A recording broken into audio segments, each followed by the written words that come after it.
మన తాడేపల్లిగూడెం సభలో చెప్పాను. చాలా క్లేమోర్ మైన్స్ పేలిపోతే జీప్ ఎగిరిపోయి కింద పడితే చొక్కా దులుపుకొని ఆయన మళ్ళీ వచ్చి రాజకీయం చేసిన వ్యక్తి.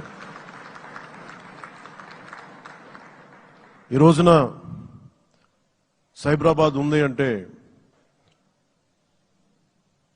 అది శ్రీ చంద్రబాబు నాయుడు గారి దార్శనికత. అలాంటి వ్యక్తి, ఆయన అనుభవం ఈ రోజున 2024 ఆంధ్రప్రదేశ్కి ఎన్డీఏ కూటమి తరపు నుంచి ముఖ్యమంత్రి అభ్యర్థిగా శ్రీ నారా చంద్రబాబు నాయుడు గారి పేరుని జనసేన పార్టీ పక్షాన నుంచి మేము బలపరుస్తున్నాం.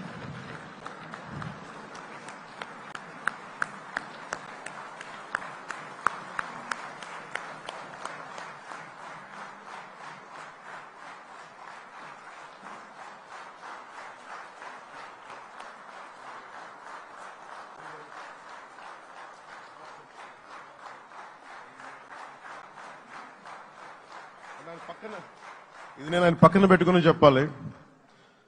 ఆయన నలిగిపోయారు. జైల్లో చూశాను ఆయన.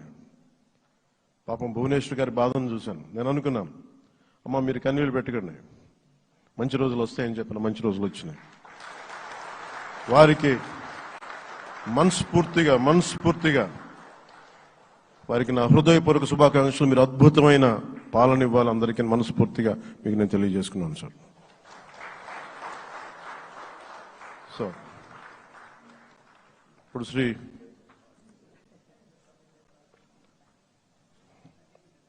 భారతీయ జనతా పార్టీ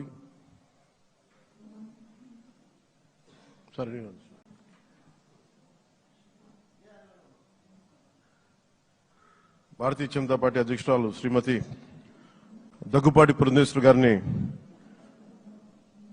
వారిని వచ్చి వారి మద్దతు వారి సందేశం ఇవ్వమని కోరుకుంటున్నాను.